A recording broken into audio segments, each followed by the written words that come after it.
gimbal ko guys. Di, paano ko siya Ayan. Okay, so nandito ako ngayon guys sa may Puerto Princesa. Sa Larista.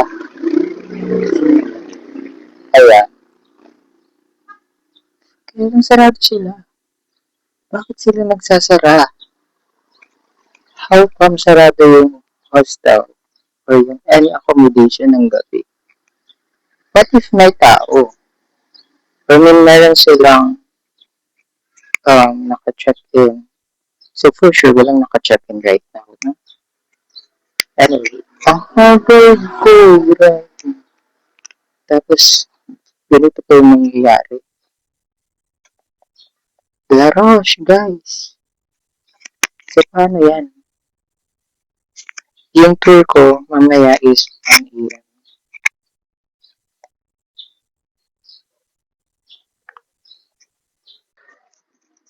So, paano na nga to?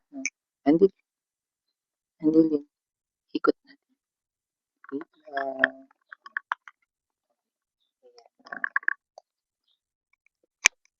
Madilim pa din.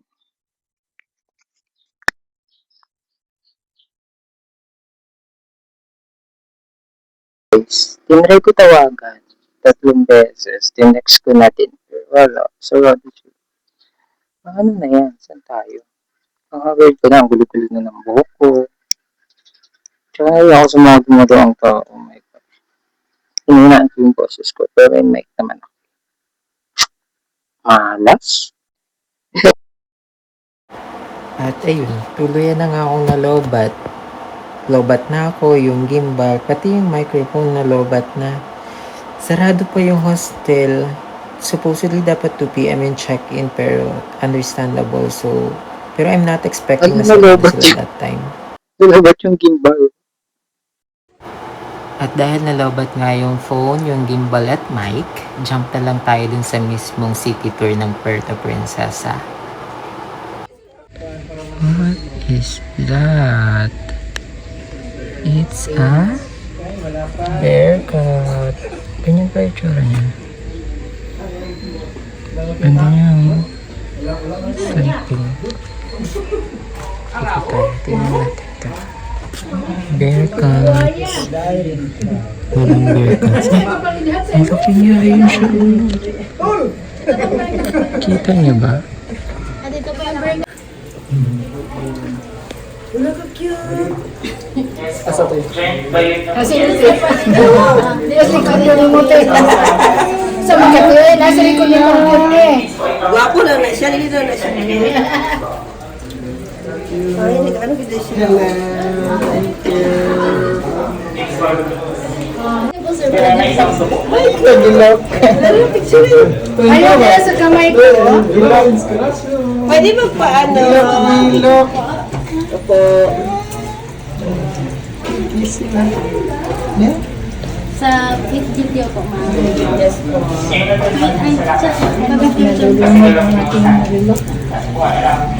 Kaya po.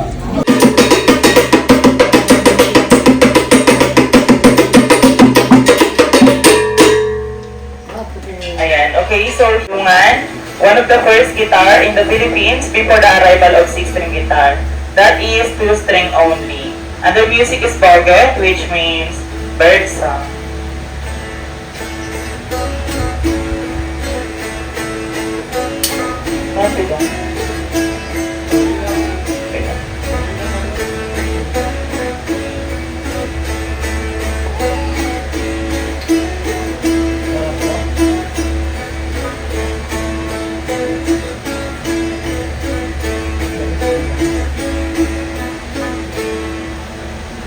By the way, to say thank you to them is Magsupur. Magsupur. And that is... So if the target is visible, they prefer the blue dart. In their dialect, they call that sapukan. So look at the drawing pictures of wild boar.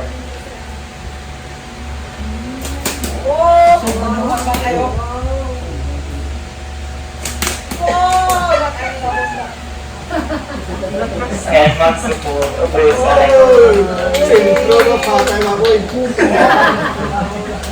Okay, so in the mountain, whenever they hunt a big animals like a wild boar, they put poison at the tip of the thorn. So even if there's poison for hunting, they just simply wash it off with the running water so they can eat the meat safely. But if they accidentally hit themselves with poison, say goodbye because until now there's no antidote for the poison that they use.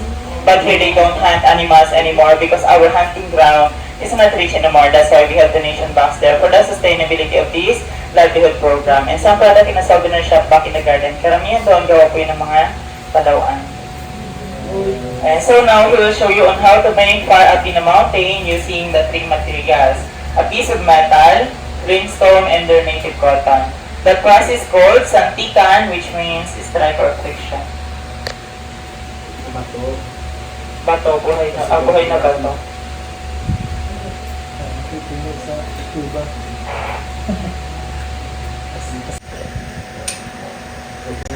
Ayan, so just a few strike, the smoke is visible.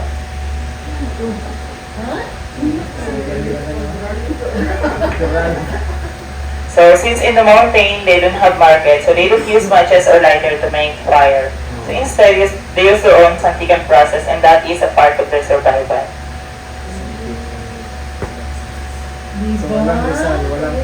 Ayan, there's a fire. Then wala rin po silang access ng electricity sa mountain, so meron silang sariling ilaw o yung sulok nila. They call that salon or sahing, their native torch light up in a mountain. So inside is a pure sap of salon then wrapped with leaves. In 1 foot of that can last up to 3 to 5 nights depending on use.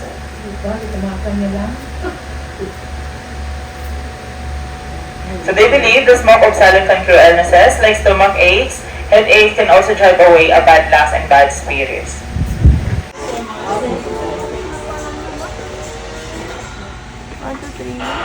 One more. Thank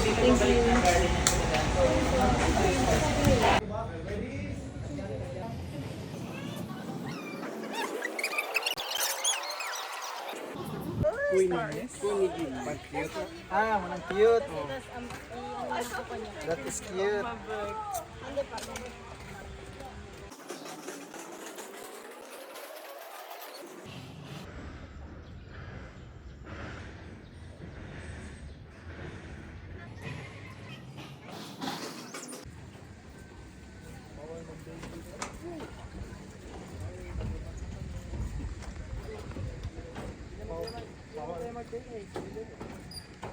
Bawal mag-date. Wow. Baba ang single.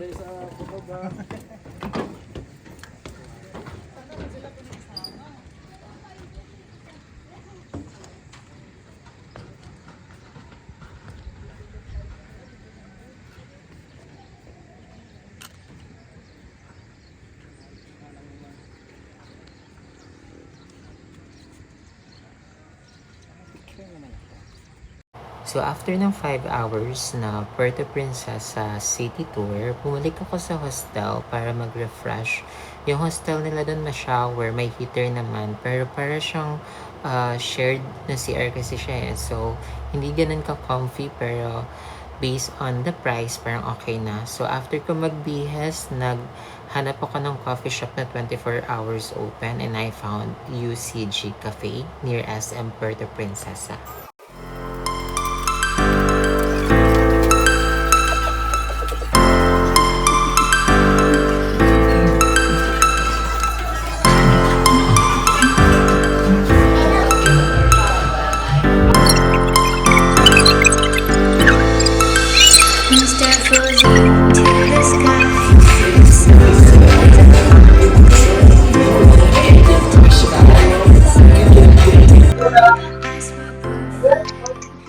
Hi friends, ngayon ako, ng tao. Pero maganda yung cafe na to guys, it's 20, I think this is the only 24/7 cafe here, near SM. I think I can transfer sa ibang seat. Transfer ako guys, hold on. Wait lang.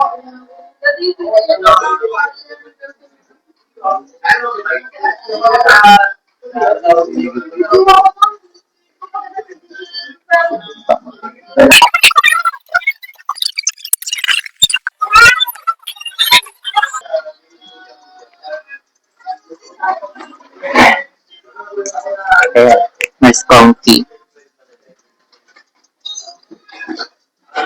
Mahirap pumanap dito ng 24/7 na 24 hours open na mga fast food. Parang McDo lang. Kasi chinet ko yung Jollibee, sarado din. Yeah, may tao sa harap ko, guys. Pero Deg, mag-adjust ko lang. Diba? Para kita nyo. Parang tabingi. Pinaglaruan ng gimbal kaya nalolopat. Okay na siguro. Pwede mong i-force ko siya ng ganyan. Sige, mahilo kayo. Okay na yun? Gusto ko mag-take ng pictures. Switch videos. Hindi ko alam kung paano, guys. Stop shooting. Nag-picture muna ako, ha. Then video ulit pagkakain na. Mag-timelapse siguro ako.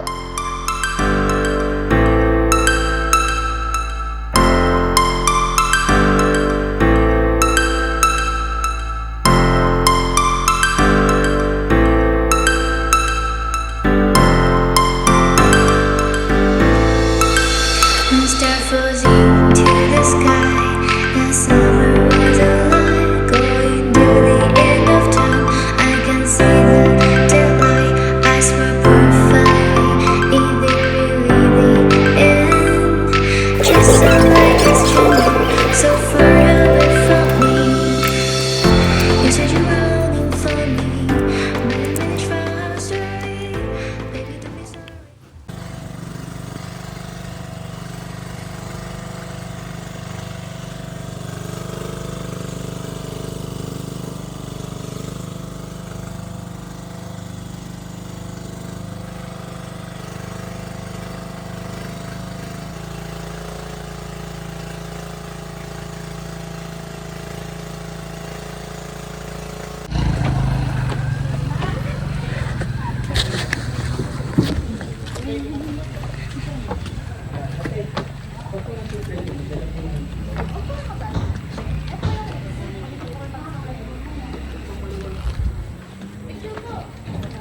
Yung exit na cave.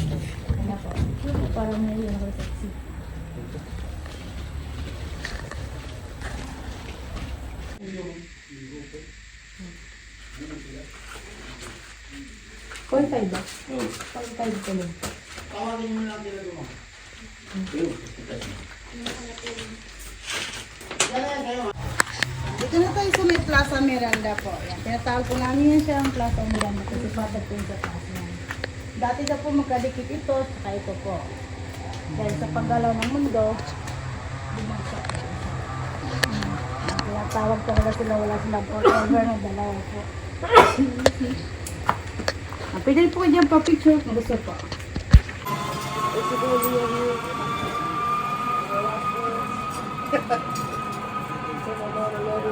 He's leaving now. He's leaving now. Let's let them film each other. Yeah.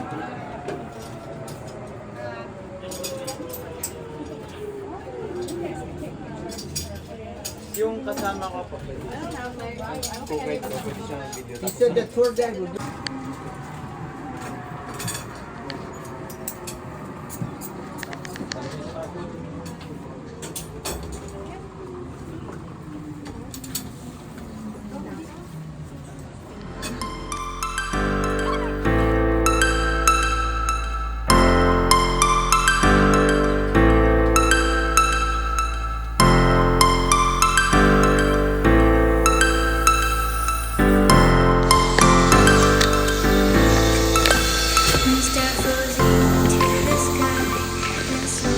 I'm alone. I'm exploring the, I don't know kung ano to.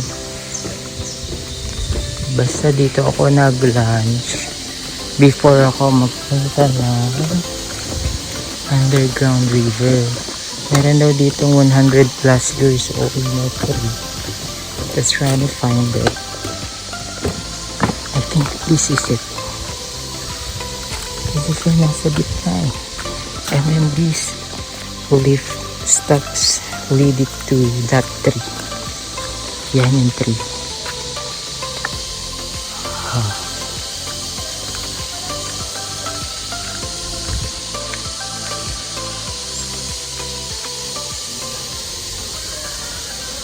Coach.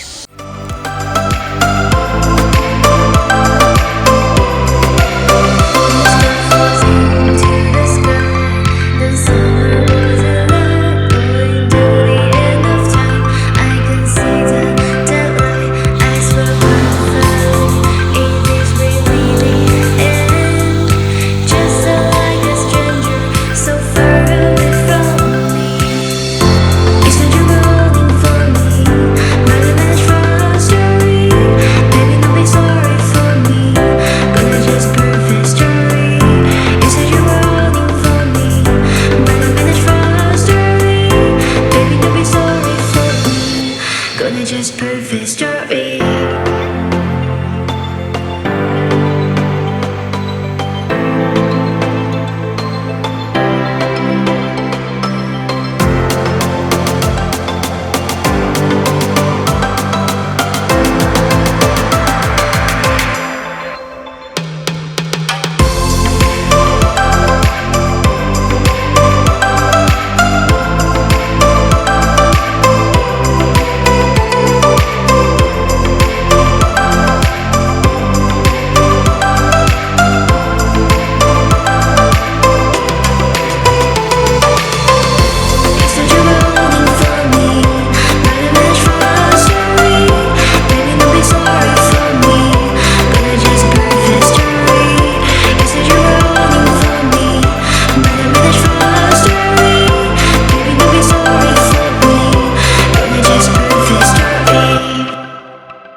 So, ito yung start ng underground river tour. Supposedly, dapat 45 minutes yung mismong tour sa loob ng underground river.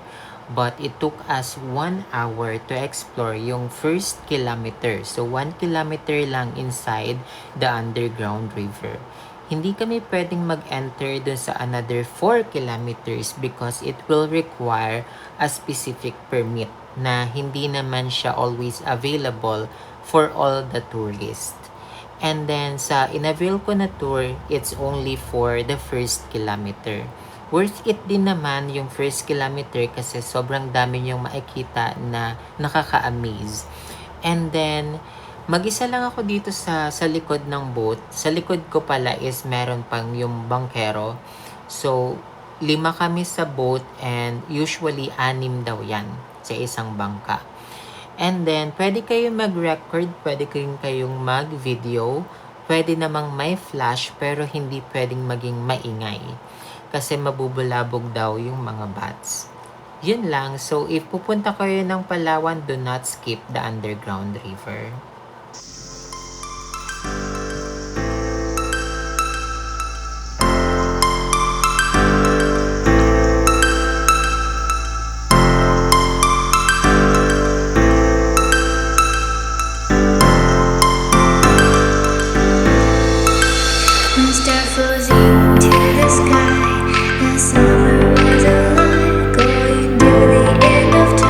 I can see the daylight. I swear.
guys, so meron na akong kasama dito sa hostel. Dalawa lang kami. Yung room na to is good for 8. Foreigner yung kasama ko, lalaki. Nasa? Diyan. Anyway, hindi ko na na-record kanina yung, hindi ko na siya na-vlog. Yung mga vlog. Yung arte. Hindi ko na na-video yung mga gala ko kanina. Kasi sobrang init and then nalobat din ako. Although may video ako nung sa underground river and also video for the zipline, i-add ko na lang, i-edit ko. Okay? For now, last night ko na dito sa Puerto Princesa. Tomorrow morning, punta ko ng El Nido. So, hanap muna ako ng dinner. Punta ko ng Capitol. Kasi fiesta ngayon dito sa El Nido. And then, meron silang parang event, concert sa Capitolio or Capitol, kung ano man tawag nila. Basta ganun. And then, maghanap ko ng food doon. Wala yung foreigner. Yayayain ko sana siya yung... Anyway, ang art. And dito siya nakahiga.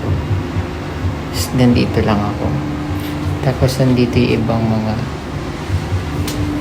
bed. Anyway, sige na, lalabas na ako. Ano bang magandang view? Ganyan? O ganyan?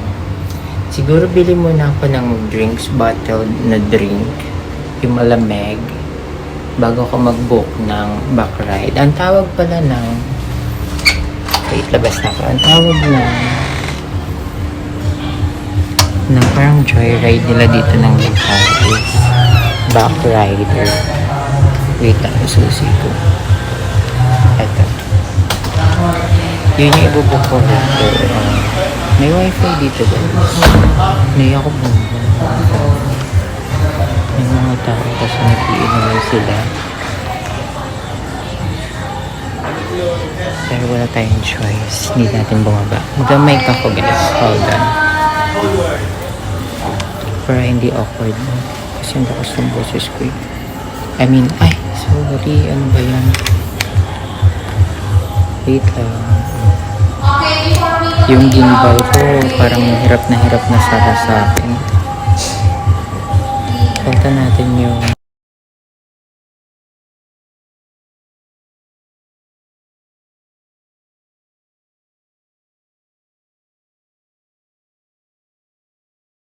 Ganda na yung audio. Kasi may parang event dyan sa labas. Tapos may pa-games. May people dance sila kanina. Okay, baba tayo.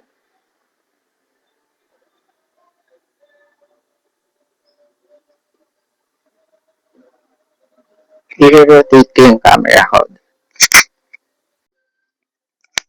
Ayan. Book lang ako ng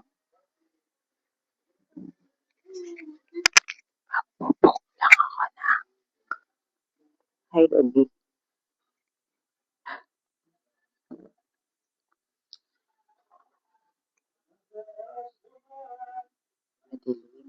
Hindi nyo masya appreciate pero maganda yung hostel ko guys. Wait lang, mag-book lang ako ng backriders.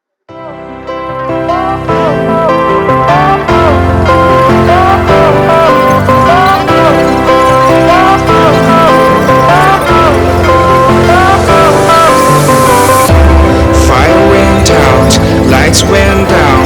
When you feel lost in your shadow, don't feel alone, don't scream so loud. We are living in this cruel world. Broken but strong, gotta move on. You're not a bakery of love.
drinks. Yan yung sa atin. Ano masarap dyan?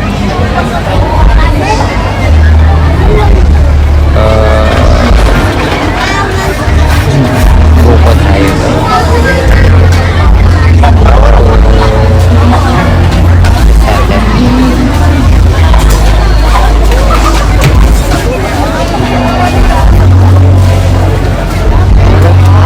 Buko po.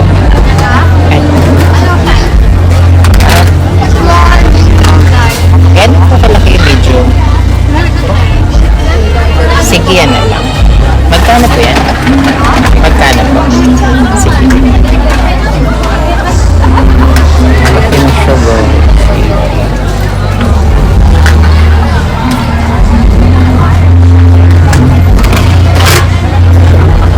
May talagang pa pala siyang kape.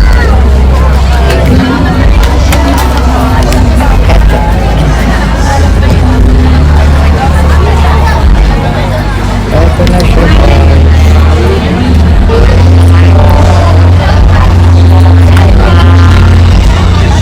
What is ito? Hold on.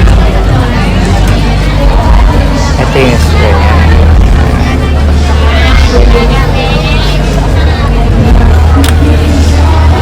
Diba?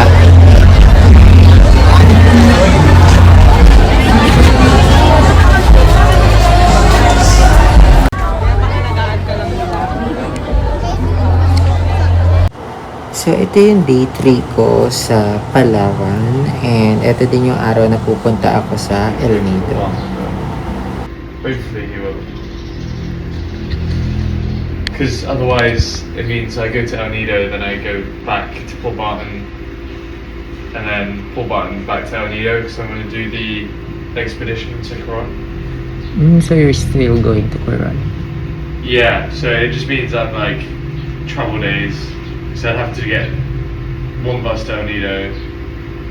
No, one bus to El Nido, yeah, and then El Nido for 2-3 days, then to Port Barton 3 days. And Yeah, then back to to go El Nido back. for a couple of days. So yeah, it makes more sense to go to Port Barton. I've decided. But hopefully, yeah, if I can get my mate to come, that'd be even better. Ride a motorbike. To Port Barton. Yeah, from Okay. El Nido to Port Barton. Yeah. Oh, that's good. Yeah.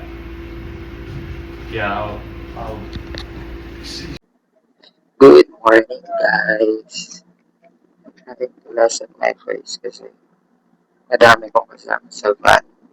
But this is a transport na binok ko sa group.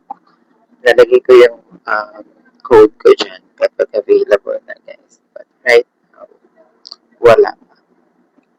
It's June 20 around 8. I think it's 8:30 na.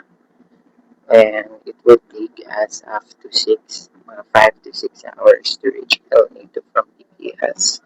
So if it's 8, we'll reach El Nido by 1 p.m. or 2 p.m. Then, so far ang nabuko pa lang is yung accommodation ko, which is in Amakan Hotel. I'll see you there. Nayan ako dito sa van. Dami ko pang pasabay.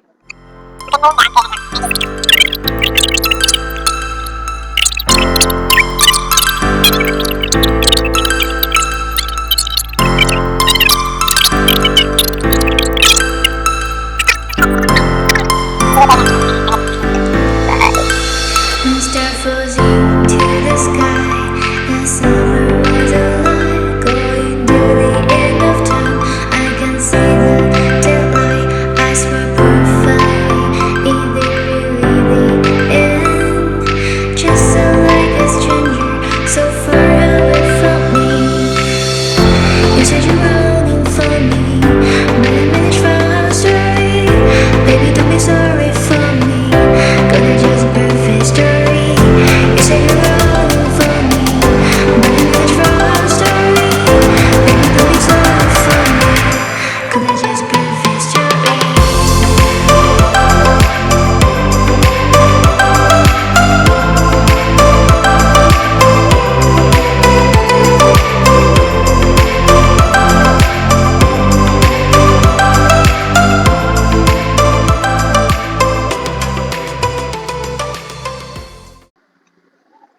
Okay.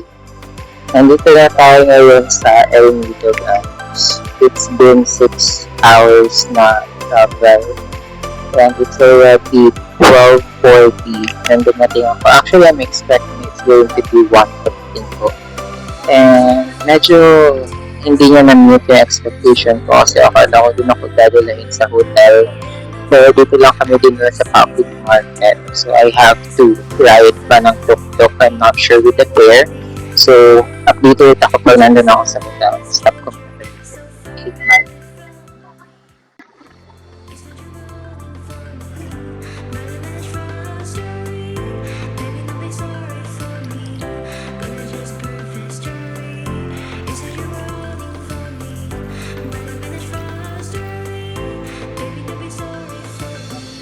Gonna just prove this story.